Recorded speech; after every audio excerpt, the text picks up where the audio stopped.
2 मिनिटं. आज सोमवार दिनांक 18 डिसेंबर 2023 रोजी माननीय महाराष्ट्र विधानसभा नियम 57 अन्वये कोंढाळी नागपूर महामार्गावरील सोलर इंडस्ट्रीज मध्ये झालेला स्फोट जळीत रुग्णांवर उपचार करण्यासाठी नागपूर येथे प्रस्तावित असलेल्या national programme for prevention and management of burn injuries या प्रकल्प अद्याप पूर्णतास न नेणे या दोन्ही विषयांवर सर्वश्री नाना पटोले, जयंत पाटील, जितेंद्र आव्हाड, विजय वडेट्टीवार विधानसभा सदस्य यांच्या एकूण 6 सूचना प्राप्त आहेत. प्रश्नोत्तराचा तास स्थगित करण्याबाबत प्राप्त झालेल्या सूचनांवरील आजच्या दिवसाच्या कामकाज पत्रिकेवर कुठलाही बाबीशी निगडीत नाही.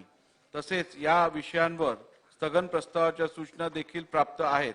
सबब सन्मान्य सदस्यांकडून प्राप्त झालेल्या उपरोक्त सूचना महाराष्ट्र विधानसभा नियम 57 च्या निकषात बसत नसल्यामुळे सदर सूचना मी अनुमती नाकारत आहे. स्थगन मध्ये आहे, स्थगनच्या वेळेला देऊ. स्थगन मध्ये हाच विषय आहे, त्यावेळेला तुम्हाला 2 मिनिटं देतो. माझं ऐकून घ्या. याच्यामध्ये कसं अत्यावश्यक आहे मी तुम्हाला सांगतो अध्यक्ष महाराज. नाही तुम्हाला देतो मी, पण स्थगनच्या वेळेला देतो ना. परत तुम्ही तेव्हा पण बोलणार, आता पण बोलणार. मग तेव्हा बोलणार नाही, आता देतो. अध्यक्ष महाराज, गंभीर बाब आहे अध्यक्ष महाराज. 2 घटना झाल्यात अधिवेशन चालताना. पिंपरी चिंचवडमध्ये असंच पूर्ण कोळसा झाला त्या कामगारांचा. आता ही घटना सुद्धा तीच आहे अध्यक्ष महाराज. काय या राज्यामध्ये फक्त श्रीमंतांनी जगावं आणि कामगारांनी आणि गरीब माणसांनी नाही जगावं असं काही शासनाचं धोरण आहे का? आम्ही त्यावेळेसही तुम्हाला प्रश्न विचारला होता अध्यक्ष, तुम्हाला म्हणजे तुमच्या माध्यमातून सरकारला अध्यक्ष महाराज, की जो कामगार कायदा आपल्या राज्यातला आहे कामगारांच्या हिताचाच नाहीये. सरकारने सगळ्या कारखानदारांच्या बाजूने कायदे तयार करून ठेवलेले आहेत. त्याच्यावर आमचा सातत्यानं प्रकाश आहे. आणि ही घटना पहिली नाही आहे या कारखान्यातली. 6 महिन्याच्या पहिले 2 लोक त्या ठिकाणी मृत्युमुखी पडलेत. सातत्यानं या पद्धतीच्या स्फोटक कारखान्यामध्ये काय काय परिस्थिती होती आहे, शासनाचं नेमकं धोरण काय, लोकांचा जीव गेला त्याला मदत दिली, जीवाला पैसे दिले ना, मेलेल्या माणसाला पैसे देणं नाही, माणसं कशी जगवली पाहिजे हे शासनाने या ठिकाणी सांगितलं पाहिजे अध्यक्ष महाराज. आधी अधिवेशन चालू आहे आपलं, नागपूरला अधिवेशन आहे, नागपूर जिल्ह्यात घटना घडली अध्यक्ष महाराज. याच्यापेक्षा काय गंभीर असू शकते? गरिबांनी जगावं नाही असं सरकारचं म्हणणं असेल तर सरकारने सांगावं अध्यक्ष महाराज. अध्यक्ष महोदय, आम्ही आपल्याला 57 ची नोटीस दिली. खरं तर हा अधिवेशन सुरू असताना एखादा अशी घटना घडते, अनेकांचा जीव जातो, त्यावेळेस आपण त्यावर चर्चा करतो. आमची मागणी होती की प्रश्नोत्तराचा तास स्थगित करावा, कारण अलीकडच्या 2-4 दिवसामध्ये अधिवेशन सुरू असताना ज्या घटना झाल्या, ऍक्सिडेंटमध्ये मोठ्या प्रमाणात लोकांचा मृत्यू झाला आहे आणि कालची घटना तर फार भयावह अशी घटना आहे. अध्यक्ष महोदय, म्हणजे सेफ्टी मेजरच्या संदर्भात हा तिथे प्रश्न उपस्थित होतोय. खरं तर ते नाम्स पाडले जातात का? यापूर्वी याच कंपनीच्या 6 लोकांचा मृत्यू 2018 मध्ये झाला होता अध्यक्ष महोदय, आणि ही दुसरी घटना त्या कंपनीत तिसरी घटना आहे, आणि या तिसऱ्या घटनेमध्ये 9 लोकांचा मृत्यू झाला अध्यक्ष महोदय. ही सर्व लोक एक्सप्लोजिव्ह मध्ये कंत्राटी पद्धतीची माणसं असू शकतात, 10वी 12वी शिकलेल्या माणसं हाताळू शकतात. हे सगळं हा गंभीर विषय आहे. एखाद्याला पाठीशी घालताना आपण आपल्या संवेदना संपल्या काय असा खरा प्रश्न येतो अध्यक्ष महोदय. 11,200 रुपये कंत्राटी यांना देतात.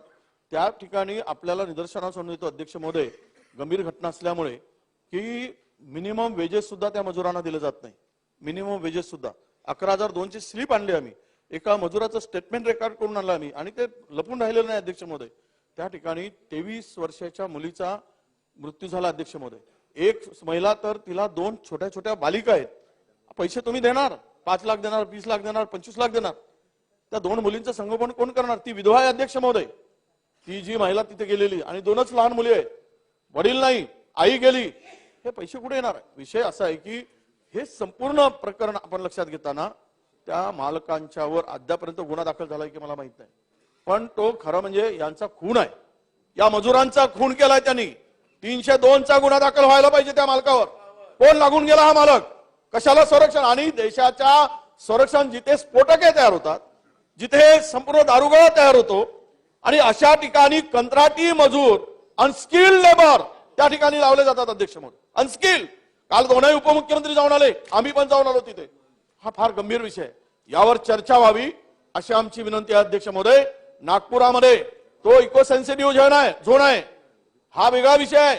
4000 कामगारांच्या डोळ्यात अश्रू आहे तिथे, त्यांना कुठल्याही प्रकारचं संरक्षण नाही. त्यांना जबरदस्तीनं शोषण केल्यासारखं अधिक काळ लाभवलं जातं, त्यांना त्यांची पिळवणूक केली जाते, छळवणूक केली जाते आणि डबल शिफ्ट मध्ये काम करून गेलं जातं. त्याच्या डोळ्यात झापळ येतं तरी त्यानंतर नाही, एक शिफ्ट संपली, आमच्याकडे ऑर्डर आहे, पुन्हा दुसऱ्या शिफ्ट मध्ये लगेच जा. हा सगळा प्रकार काय अशा ठिकाणी, एक्सप्लोजिव्हच्या ठिकाणी हे अत्यंत गंभीर आहे अध्यक्ष महोदय. आणि म्हणून या संदर्भात चर्चा व्हावी, स्थगन आम्ही दिलाय. पण तुम्हाला विनंती आहे, नागपुरात जिल्ह्यात घटना घडली, नागपुरात हे अधिवेशन आहे, त्यामुळे हे बसतंय, आपण यावर चर्चा सुरू करावी अशी माझी विनंती आहे अध्यक्ष महोदय. ठीक झालं. आता स्थगन दिलेलं आहे मी, माझ्या मतदारसंघातला विषय आहे. स्थगन चालू नाहीये, 57 चालू आहे. ठीक आहे, पण माझे ऐकून घ्या 2 मिनिटं. स्थगनच्या वेळेला ऐकतो, स्थगनच्या वेळेला ऐकतो. नाही नाही, एक अध्यक्ष महोदय, नाही, या माझं विषयाची एक- निगडीत एक मिनिट या विषयाची निगडीत आहे का? ठीक आहे, मी आपल्याला संधी एक मिनिट मी आपल्याला संधी देण्यापूर्वी सांगितलंय की स्थगनच्या वेळेला बोला. आपण म्हणाला आत्ता बोलायचंय, स्थगनच्या वेळेला मी संधी देणार नाही, बोला. नाही, आमची एकच अध्यक्ष महोदय, काल एक एक एक मिनिट अध्यक्ष महोदय, काल एक मिनिट विदर्भाच्या प्रश्नांवर जर कोणी वाचट फोडत असेल विदर्भाचा प्रतिनिधी, तर आपण बोलू दिलं पाहिजे, त्याला थांबवलं नाही पाहिजे. ही पद्धत बरोबर नाही अध्यक्ष महोदय. काल जी दुर्घटना झाली ज्यामध्ये 9 व्यक्ती मृत्युमुखी पावले, तो माझ्या मतदारसंघाचा प्रश्न आहे. सर्वात पहिल्यांदा दुर्घटना झाल्यानंतर अर्ध्या तासात मी पोहोचलो तिथे, 3 तास तिथे होतो. त्यामुळे याच्याबद्दल सविस्तर माहिती मला द्यायची आहे, त्याच्यामुळे सविस्तर चर्चा याच्याबद्दल झाली पाहिजे. त्या ठिकाणी मोठ्या प्रमाणात कामगारांचा आक्रोश होता अध्यक्ष महोदय. ज्या पद्धतीनं कामगारामध्ये त्या कामगारांची पिळवणूक केली जाते त्याच्याबद्दलचे प्रश्न आहे अध्यक्ष महोदय. आणि ज्या पद्धतीने राज्य शासनाने 5 लाख रुपये जाहीर केले, कंपनीने 20 लाख रुपये जाहीर केले, 20 लाख रुपयामध्ये बिचारे 9 लोक मेलेत. एकाला 20-20 लाख रुपये देऊन कंपनी याच्यातून या अशा पद्धतीनं पळवाट काढू शकत नाही. त्यामुळे या कामगारांना प्रति कामगारांना 50 लाख रुपये त्या कंपनी सोलर कंपनीने दिले पाहिजे. पण याच्या बाबतीत सविस्तर चर्चा ठीक आहे, या बाबतीत ठीक होणं आहे. अतिशय गरजेचं आहे अध्यक्ष महोदय.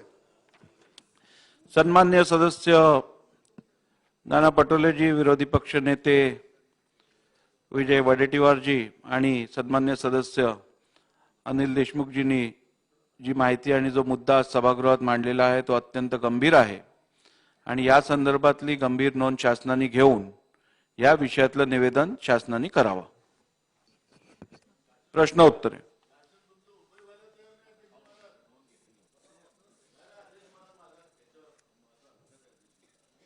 तुम्ही मला मागच्याच आठवड्यामध्ये मी 2 घटनेचा उल्लेख केला होता. तुम्ही निवेदन द्यायला सांगितलं होतं, सरकारने अजून दिलं नाही अध्यक्ष महाराज. तुमचा अवमान आम्ही सहन करणार नाही अध्यक्ष महाराज. या ठिकाणी सातत्यानं तुमचा अवमान हे सरकार करते अध्यक्ष महाराज. तुमचं ऐकायला तयार नाही अध्यक्ष महाराज. जे जे निवेदन करण्यासंदर्भातल्या सूचना आणि निर्देश शासनाला दिलेल्या ते सर्व निवेदन हे अधिवेशन पूर्ण होण्यापूर्वी शासन करणार. अध्यक्ष महाराज, आता नाना पटोले पण खासदार होते, आमदार होते, सिनियर नेते आहेत. खरं तर ज्यावेळेस आपण आदेश करता, अधिवेशन संपायच्या आत त्या ठिकाणची गरज लक्षामध्ये घेऊन आम्ही निवेदन करत असतो. तातडी ज्यावेळेस असते, आता त्या दिवशी संसदेमध्ये झालं होतं त्यावेळेस लगेचच आम्ही केलं. ह्या संदर्भात जे काही सांगितलेलं आहे त्याचं निवेदन त्या ठिकाणी केलं जाईल. जे काही निर्णय आपण द्याल त्याची अंमलबजावणी केली जाईल. ठीक. प्रश्न उत्तर. प्रश्न क्रमांक 1. प्रश्न क्रमांक 72,504. छापल्याप्रमाणे अध्यक्ष महोदय, जुलै 2021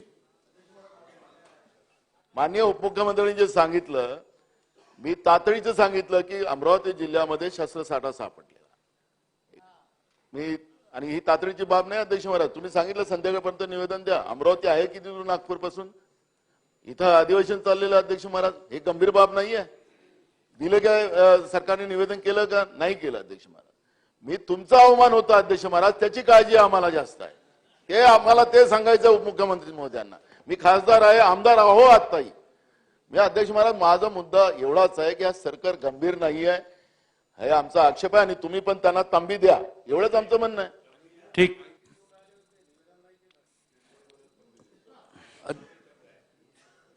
छापल्याप्रमाणे अध्यक्ष महोदय, जुलै 2021 मध्ये कोकणामध्ये अतिवृष्टी झाली. त्या अतिवृष्टीमध्ये कोकणामध्ये अनेक रस्ते, साकव, पायवाटा वाहून गेल्या. त्यामध्ये राजापूर तालुक्यामध्ये पाचोल विभागामध्ये 2 मोठे साकव आणि पूल वाहून गेलेले आहेत. त्यामध्ये प्रामुख्याने हद्दे मिलन, काजिडा कोळम आणि सावडाव निर्ले असे दोन्ही पूल वाहून गेलेले आहेत. अध्यक्ष महोदय, गेली 2 वर्ष वाहतूक संपूर्ण बंद पडलेली आहे.